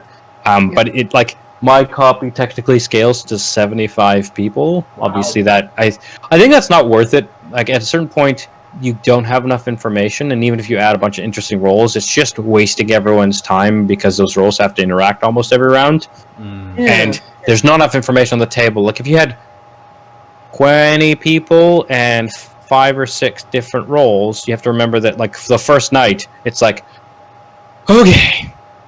You wake up, then you do this, then I have to tap you, then then the werewolves kill someone, and then it turns out that these 2 people were linked, and that guy happened to die, so now 3 of you are dead before the game starts. And then you're like, well, so I don't think it scales as much as the game pretends it can, but like 12 isn't bad, like it's a good 10 plus or like 8 plus game. So that would be impossible. But anyway, so what I was saying, I would lose. I would not pay attention. Yeah. I'd be like, I'm going over here, you gotta play your stupid little card game, and I'm going to drink. Yeah, and so like at the philosophy Christmas party, we did like philosophy Pictionary, where everyone put a philosophy term on a slip of paper, and then people had to do Pictionary, and of course most of it's abstract, so it's real weird. And then we played around with that, and there were a couple people who weren't into it, and who were just like, I'm bored now. came Yeah, in, especially because if they were drinking faster than everyone else, because which is we me. hadn't gone to the pub yet. Yeah, but why I brought this up was because people got used to it and they were like, "Bring it! This is so much fun." And so a virtual version of this, which isn't just the cards and talking, Yeah. but like movement as Yeah. well, like making it a video game, but essentially the same sort of fun you get off of games like Coup or Werewolves or Mafia or whatever. It's Playing so Mafia. simple. But that was like like when we had an hour free in secondary. What's the one after secondary school? College. Post-secondary? Yeah, college. The sixth form. That's the one. Mm. Yeah, when you had enough people, you knew it. But we just used to like play poker. Yeah. It was like a gambling syndicate. Yeah. Like amongst a bunch of like 16-year-olds. So Yeah, that we was used to fun. do But that. Yeah. it's just quicker, and like once everyone had learned how to play it, it's just like play a few hands. And, yes, I wish I had that kind of patience, Aadil. But I'd be the one in the corner saying, "I don't want to play the card game. Drink." Yes, Among. yes. To kind of bring us back to Fall Guys, I think this is why they've released this kind of like second season for free as well, to get people back into it, to give you some new progress. So like within that season, you level up and you get free unlocks and stuff as you level up and things. So you know it's all new stuff. There's new games. They've changed I mean, it's kind of like a whole package as well. They have taken that idea of a battle pass or a season pass or something, and just giving it like for free. So all of the music, it has like a slightly medieval tinge to it. All of the graphics have been changed, so it's kind of like, you know, rather than the plinth that you were stood on, you're now stood on a sort of like a stone plinth with moss kind of on it and things. You know, they've properly redone it, as you know, like lots of other games kind of do with their seasons and stuff. Like what? Sorry, Luce, I missed that. They've got the money now. So. Well, yeah, exactly. Yeah, they can just churn out 3 seasons constantly. Like, yeah. But it's fun. Like the new games are really fun. So I want my Fall Guy to look like the tofu in Resident Evil remake. I want that jiggly tofu. Yeah, the tofu mode. Yeah. They're really, really jiggly in the remakes. I want that. Now I want a graphical upgrade. PS5 day one. Yep. I want Fall Guy. Photorealistic Fall Guys. Ray tracing. Yep. Tofu jiggle DualSense mode. Oh, there's I don't know, it was like Sega's something birthday last week. And Fall Guys introduced a Sonic costume and it's fucking hideous. Oh my god. Yeah, it looks like proper impreg. Yeah. Like DeviantArt kind of thing. Absolutely does, yep. Yeah, you just anyone in that costume, you just want to push off the edge. Just like, no, go away, stop being in this game.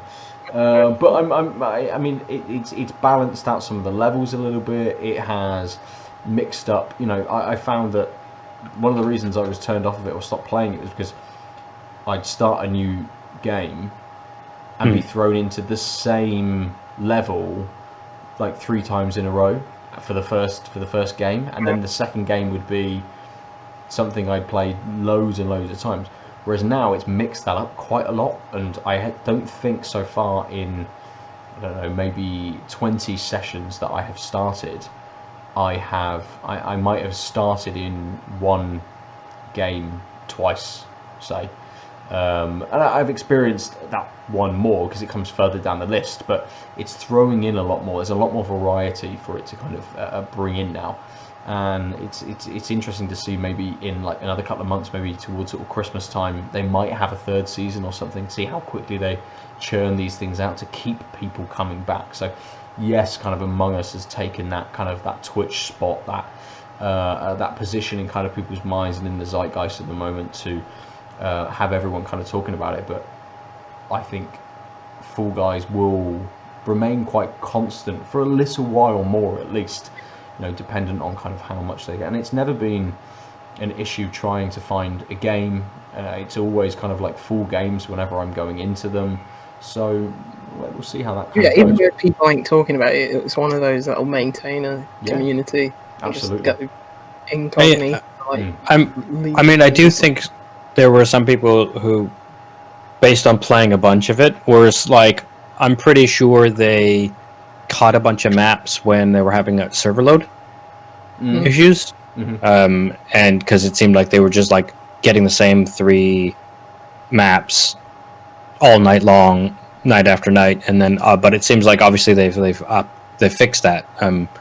But I wouldn't be surprised if that's why, and unfortunately that was probably enough to push people back, especially when Among Us came around. Yeah. I think but also, for that, like if that got launched on like Game Pass or something, like.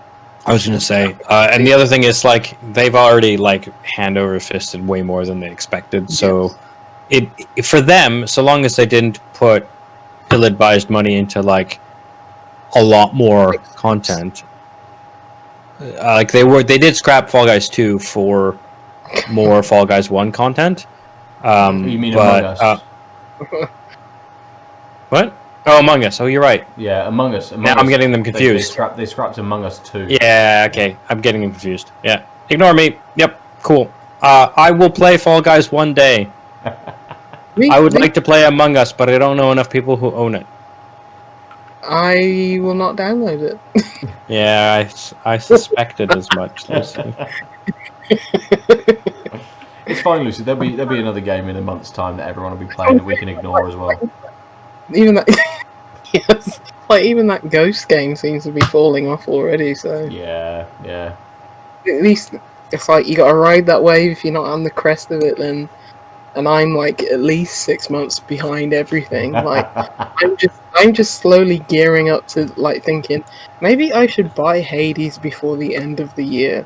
Well, everyone's already talking. Hades is really good. Oh yeah, you've been playing on Epic Games Store all that time, so yeah. It feels like a different game compared to how you were talking about it and how everyone is just like game of the year now. It just feels like 2 separate products. Well, I think I haven't been back to it since I played it this year, but not for at least kind of like 6 months, I would say, something like that. I haven't played it since it's come out of, or it's version 1 release, since it came out of its early access kind of element. So it's something that I will hopefully return to kind of in the next few weeks to see the changes, to get back into that kind of like that mode with it. But I think it's very much, it hits those elements that you're not so hot on, Lucy. It is a roguelike. There is a little bit of kind of like RPG elements with that, leveling up certain things, being better with stuff, like doing your build on the fly as things get presented to you. Every run is very, very different with Hades, or can be very, very different. I think I've been sold on it.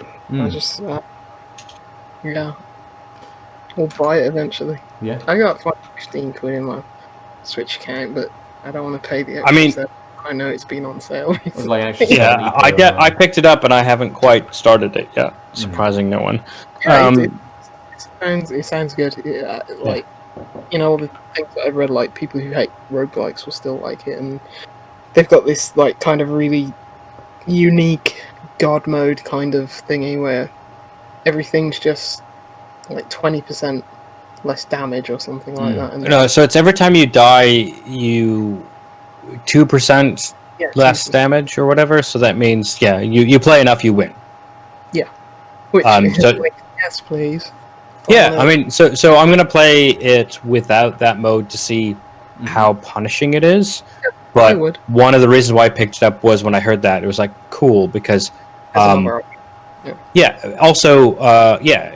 these games usually don't like. It's not like I want. Scaling the difficulty is a really interesting idea, but also I heard a lot of the game, like the narrative, makes sense of the roguelike stuff, and it's very good. And that kind of sold me on it was because like I liked Rogue Legacy. I did a bunch of runs on that, didn't ever finish it. But it was like, I see why people like these games. But there's no story. That's just game.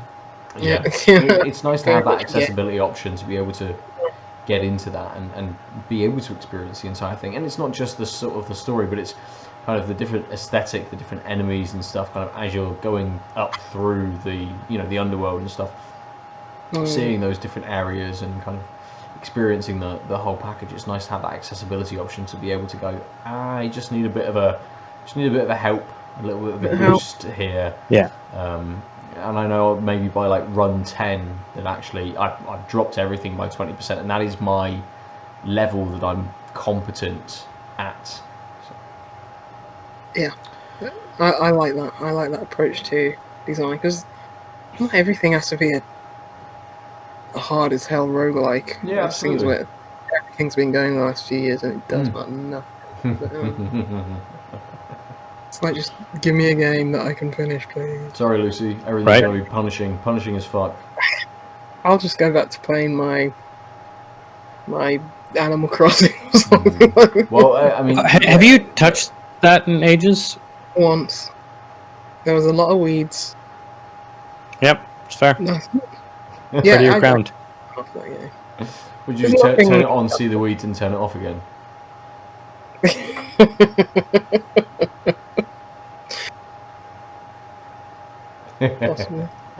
I mean, my problem is, like, there's all these events, and they introduced, like, swimming and new shit to catch, and I don't care. Well, that's the thing with Animal Crossing. You can play it again in another 2 years, and you'll still be able to that stuff. So. Yeah, so I keep forgetting. A friend of mine just got a Switch, and she was like, I got Animal Crossing and Mario Rabbids strategic game that I really liked but never finished. I'm like, oh, let me know. But I was like, oh right, Mario Rabbids has a co-op mode. Oh. Let me know if you want to play that. Is it online? Yeah. Oh wow, that's cool.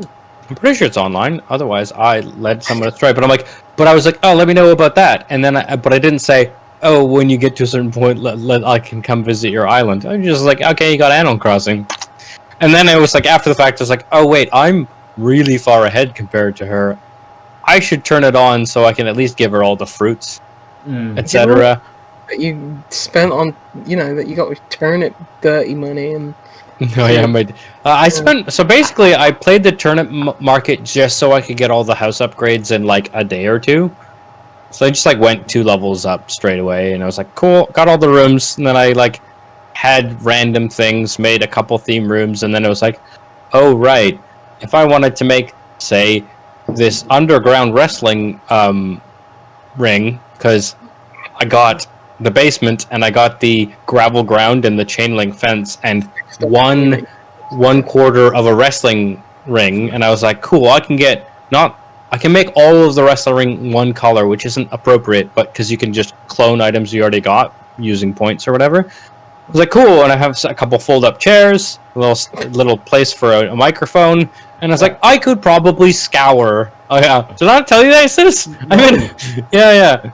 I'll try and dig up a picture and send it to you guys. But like, I did all this, and I was like, there was definitely stuff out there to make this even more a ridiculous wrestling ring, but also, yeah. It's a really special game, but yeah. It was very important to me during lockdown, and then I got used to things, and lockdown eased a bit. But also, to be honest, it's one of the things that got me playing games on the regular again. Yeah, I can't fault the game because it had been a while since I was like daily pickup game. It's one of those where I appreciate the community more than probably the actual game. Sort of like a Dreams or something like that. You appreciate the content that's getting made in it, and community surrounding it more than. Funny you should say Dreams, Lucy, because that's the other game that I've gone back to. You talk about that, and I'll use a Lou because. Well, I'm not going to talk about it much. I think I'll mention it, and we'll probably finish there for the evening. Still need to go.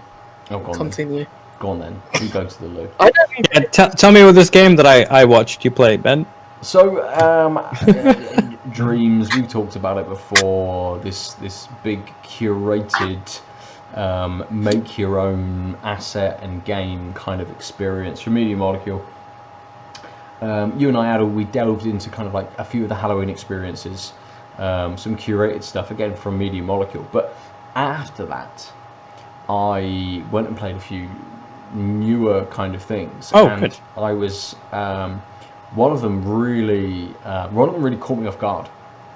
Not in terms of it being a scary, spooky experience, but it presents itself as a shmup, like an old school arcade shmup, right? Okay. And it's like a Space Invaders style game. So you have you're a little Top down? Yeah, top down. So you're a little spaceship at the bottom, shooting up the screen. Enemies are kind of coming down, and there's a few things they go across and down and stuff. Right. I kind of hit like wave 4, I think, and I'm like, no, I want to go back into this. It's Cool. good. It's kind of like we'll let Lucy stick her headphones back in and come back into it. I've been playing I was playing a shmup, like a Space Invaders style shmup in Dreams, right? And I was enjoying it. I'm like, right, I've hit level 4, brilliant, or I hit wave 4, I'll keep playing it. And suddenly, after wave something, X, might even be wave 5, but I'd taken a couple sorry? Naked Sonic. No. He runs right up. No, it wasn't Naked Sonic. Suddenly, and you're playing on the D-pad, right? You're moving left and right on the D-pad, and suddenly you get unlocks through each of the waves, and one unlock said, I can now use the stick. I'm like, oh brilliant, I'm going to do that instead. And as soon as I hit the stick, the whole screen like shook and blurred out. I'm like, what the fuck? It's done like a Metal Gear. It's going to say like, game ended, blah blah blah. But no, the game then turned into a first-person experience where I'm in an arcade. It turned into this like horror game where I then had to walk around this arcade, but I couldn't get caught by the robots that were being dragged around the ceiling. And there's lots of like propaganda kind of stuff on the wall saying, no, I can't remember exactly what it's like. Playing games is great. Keep playing games. Don't look away and do other things. And there's other people stood at all of other of these Dreams kind of like mannequin style models stood at these arcade cabinets and stuff. And I'm trying to escape, and the rooms are getting progressively harder. The patterns to see that these different things are moving on is progressively more difficult to see. You get to a point where you've got to hit a button on the wall. You've then got to kind of maneuver around these things and hit another button that will then open the next door. And so suddenly it could turn into a completely different game and a completely different experience. And it really caught me off guard. I'm like, I have to keep playing this. I want to see where this goes. What does this do? I didn't. I stopped at a certain point. I haven't quite gone back to it yet. But it just makes me think like that a lot of the stuff that I played in Dreams, and there's lots of, if you want to go back, listener, viewer, on the Out of Lives YouTube, there's a few different videos of me playing some experiences in Dreams. But like, I hadn't had something like that before where I'm like, oh, I'm playing this game, and then suddenly it's just like, nope, I'm doing something completely different now. That was not, this was just like the leading you in sort of thing. Go on, Luce. I was just going to say, I thought those kind of experiences would be much more prolific, because it's such a good tool where it's like, yes, you can have those different genres and subvert expectations when it's on the same engine. And so I think maybe maybe a search into it might find a little bit more of that. Now people have had it in their hands for what, like 6, 8, 9 months maybe now. It was sort of early spring, wasn't it, that it kind of came out of its beta form, and even then there was loads of stuff that was being produced in its kind of beta form, but people have had a lot of time with this game now, so I imagine there's tons of experiences out there. And Aadil, you and I talked about a little bit, I haven't really delved much into the making side of things. I've much more been focused on playing the different experiences that kind of people have. And it reminds me very much of that that disc that you could buy for the PlayStation 1, which allowed you to make your own. It had like 20 templates for different games on, and people could actually put a disc in the PlayStation 1 and make their own games from this. Really? I didn't know that was a thing. Yeah, it really it is that on a much larger kind of scale. And I just enjoy going in and being like, what the fuck is this? Let's just play it. It's a little 5-minute experience. And then I can go and have a completely different 5-minute, 10-minute, 30-minute experience in something different without having to find a new game. And it's one of those things where stuff is a little bit janky, textures, models and things are kind of, community made and stuff. You can bring assets in from stuff that other people have produced, and people would have produced some very high quality things. And I even said to you as we were streaming Aadil, there was we were walking around this like pumpkin patch, but actually it had kind of been curated in this, like, you just walk around this, follow the path, but actually if someone had the idea to, they could make the Sir Daniel model from the medieval game, chuck it into this map, put a few enemies in, and you've got a new level in Dreams based on medieval. Like it like the possibility really is kind of like endless, in that people can sort of do what they want. Licenses accepting and stuff, because a load of Mario stuff was dragged off of it, I believe. Finally. But any Sony sort of stuff, you could kind of put together. There's been some Spyro levels. There's been Crash Bandicoot kind of stuff. Like people can just play. It's almost like fan fiction, the game. Sorry, were you trying to sell us on it, or? I mean, you said impreg Sonic kind of stuff. And that might be that. Oh, it's definitely there. It's definitely there. Yeah. Might is not the right word, friend. So yeah, I played Dreams. No, There's definitely some horrid things on there. I'm glad you're still getting mileage out of it. It's a cool thing, And I did worry that it was. I read an article and it's like, oh, that's a cool thing. I want to play it myself. Like, I don't want to build out my Animal Crossing village myself. So, cool thing. Yeah. Is it coming here? I mean, one of the reasons I didn't pick it up was that I didn't think I could find as much enjoyment out of like the making. And it was sort of like, what's the longevity of this? How much of this is just creative people having finally having a tool that might get them to make actual things? And then most of the experiences I've seen have been interesting. I mean, we were real drunk when you brought it over and passed out there. I remember that tutorial. Yeah, I don't remember. Yeah, and then like Lucy and I played like a Fallout 4 fake game for a bit. Yes, and it chugged like 4. Yeah, and it was like, and maybe it wasn't the right thing to pick, because it was like, PlayStation can't handle this.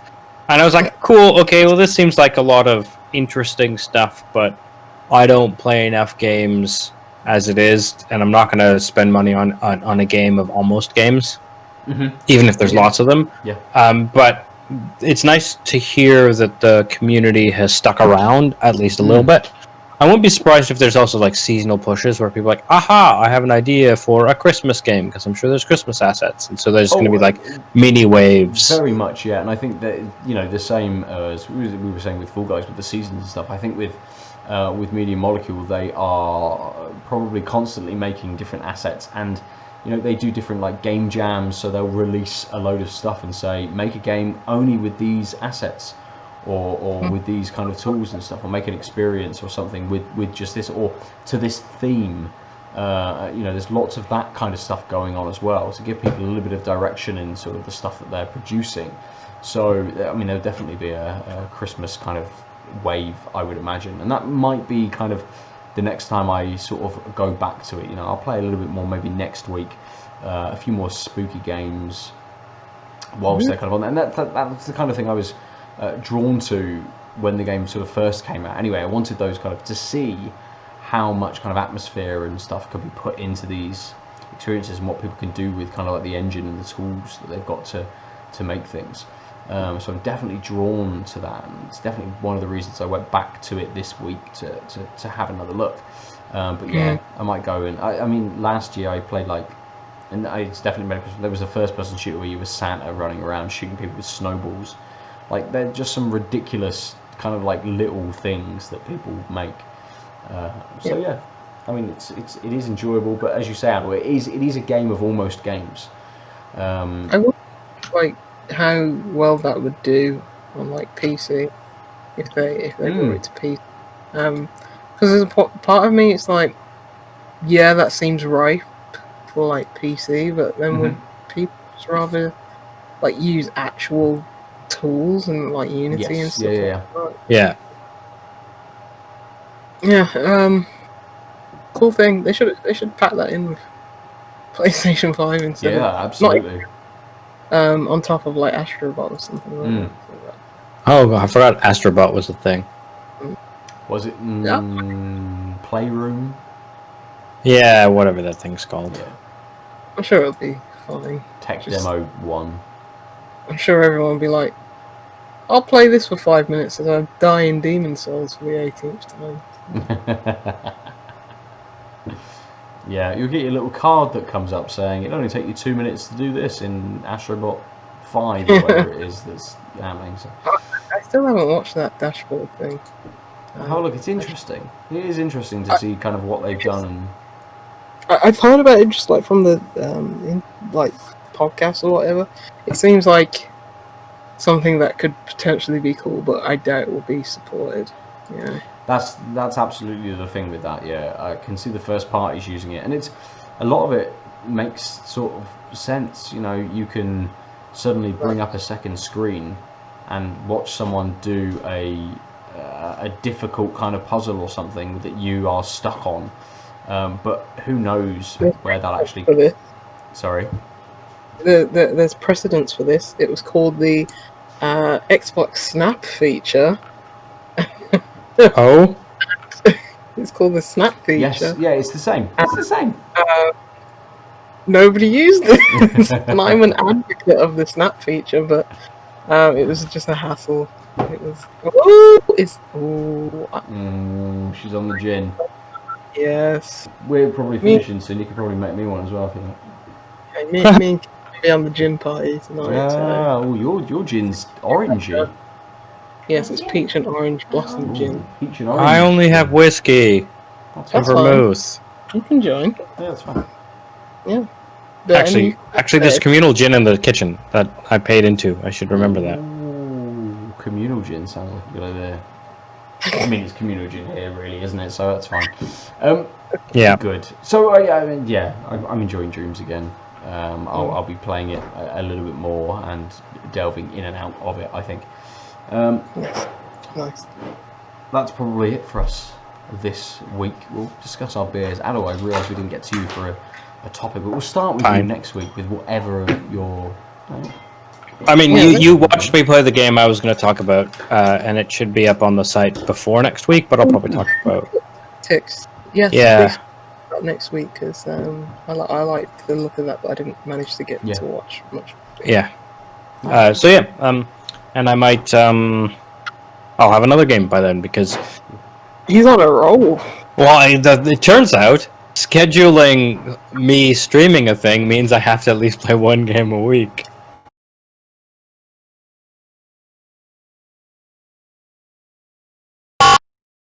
Hades as well, so hopefully I'll be able to talk about a couple things. Nice, cool. Let's talk about the beers that we've drank. Lucy, as you were first. Yeah, that Simcoe Scout from Full Circle, who I've had some really, really top-notch beers from recently, mostly IPAs. So this is the first stout that I've had from them. But yeah, Snake Island. Didn't do it for me, you know. Like it's perfectly fine tasting beer. It's just not what I'd probably want from like a stout. It was a bit more thinner, lighter, more on the porter side. And I'm just thinking of like that Ethiopian coffee IPA that I had from Overtone last week. I'm just thinking that's, if you're gonna try and balance like the kind of citrus of an IPA and that, the chocolate of a stout and stuff like that. That was just a much better example of it. So Yeah. the Bender IPA, new beer from Burning Soul. Really enjoy it. Nice. Probably one of their best beers. So Oh wow. would have been hard to top. Mm. I really like that well balanced IPA. Just really drinkable, really quaffable. So Nice. We need to get some Burning Soul down here, really. We'll have to organise like a different, like a care package. We'll get you to send down some Brummy beers, and we'll send up some Bristol beers that you can't get up there. I think that's a good idea. A care package, mate. We care. All I need is a box. Some vitamin D in that package. Good. I'm just wondering how good input. Aadil. Yes, me. Beers. Yes, had them. Yes. How were they? Which should you prefer? Reasonable. There we go. I'm gonna give it to the Ollenaut Handshake Cranberry Baltic Porter this week. I really enjoyed the business casual saison. Like I said repeatedly, it's a very saison-y saison. Mm-hmm. Obviously, in retrospect, what I mean is like it's got the wheat influenced tasting notes, etc. But I guess it's just the creaminess of that porter in a way that like I haven't had a good creamy like a porter or stout on the creamier side, and the fact that the cranberry was there, so you're like, yeah, this is cranberry Baltic porter, but most of its work was just kind of stitching the various moments of the taste curve together in a really satisfying way. It's just like a all-around really satisfying beer, and like I said, it made it so that I wanted to quaff it often. It's a very quaffable beer. Yeah. So yeah, it's just like, yeah, I would get another one of these in a flash, and if I was in the mood for a porter, I'd be like, hey, it sounds weird, but I want a porter, so I'm gonna get that cranberry porter. Mm-hmm. I could easily have, like I said, this hits a spot in a way that I haven't really had in a while in that range of beers. Yeah. Yeah. Not to say that the business casual isn't good. It's a very good saison, and it does saison very well. Mm-hmm. But this is just sort of doing the porter is just doing portery things really well in a way that other porters hadn't, and is unique with the cranberry spin. And the cranberry spin is just making all those good portery moves better. Nice. So better all around beer. Good. nice. I'm glad you two have definitive picks for your evening, because both my beers were shit. I'm not going to pick fucking either of them. Don't buy Really? fucking beers. So I thought for sure the Brewdog IPA would be better, or is this just like I refuse to acknowledge these on their grounds? I mean, they would like the fucking Audi one was just thin. It just lacked flavour. There wasn't much to it at all. Fine, it's okay on a hot day, but there's better beers, cheaper beers, in fact, which are better that do that job. Punk is just. I mean, what is it? What is punk these days? Not punk anymore. I mean, it's probably it's not punk. It's not punk at all. There's other beers that taste exactly the same.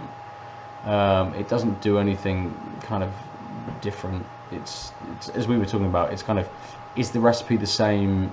Maybe. Is it the same beer? Even if it is, it just doesn't have much to it.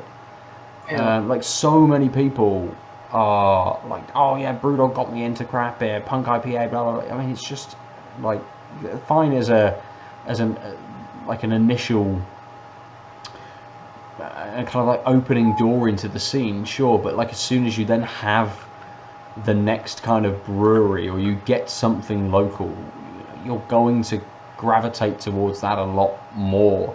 You won't go back to punk. And it's good to have this experiment and see kind of what punk is like these days in terms of my kind of tastes and drinking habits and what they're offering in kind of like supermarkets as well that they don't have punk in. But I'm not buying either of these beers again. So There is no winner. I'm not a winner this week. I am the loser. I mean, Oh, winner. you I'm have. some gin.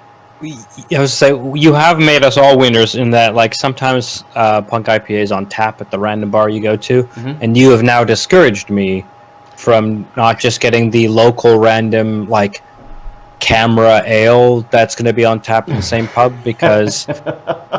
I mean, at least I know what I'm getting there. You know, cask, room temperature, mild ale, can drink 7 and not notice. If I'm gonna have that, I'm not gonna pay fucking for craft beer or support a thing that calls it craft beer and slash an IPA. I guess the biggest disappointment I have is, boy, did neither of those sound like any notes of IPAness. No, not at all. Sorry, Not at all. IPAness. I think I've laughed at this before, but boy, is that the best. All the episode of that. yeah, and it has to be just IPANESS, like capital IPA, then lower NESS, and just see how many people get it. Anyway, my time I was think gonna be- it sounds my time like was gonna actually. be all about family, but you know, it's I mean, you, I think the anus takes it. but also it sounds like both of these beers are exactly IPAness. Absolutely. Yeah. Okay. So that's us this week. If you want to talk to us about the beers you've been drinking, if you like punk IPAness or something else that is produced around the same kind of level, you can let me know at Nova_47. You let all of us know at TankedUpCast on Twitter, on Instagram. Lucy, how do people tell you about stuff? Sounds like a Moe's tone. Yeah. Right. Like Bart calls up, First Mr. IPAness. Whose name? Everywhere, find me. Good. Aadil, how do people talk to you? You can reach me at the Omniarch or the_Omniarch on Twitch. I'm logging into your account and changing it into IP at IP. Aw, man. That is a very good beer handle, to be fair. It would be, yeah. Yeah, you can go to outoflives.net and look at articles and videos and shit like that. I joined a Reddit group for like the New York Times crossword today, and you're thinking, these people, probably just very astute, learning, exchanging cryptic clues.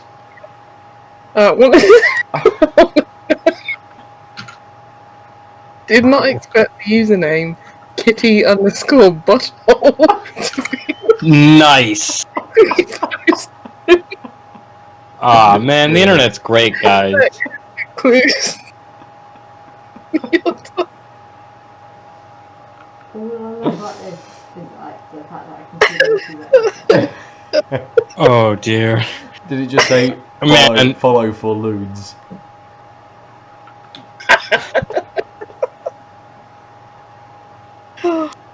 Yeah, that's my anecdote for the day. Good. The perfect place to end us.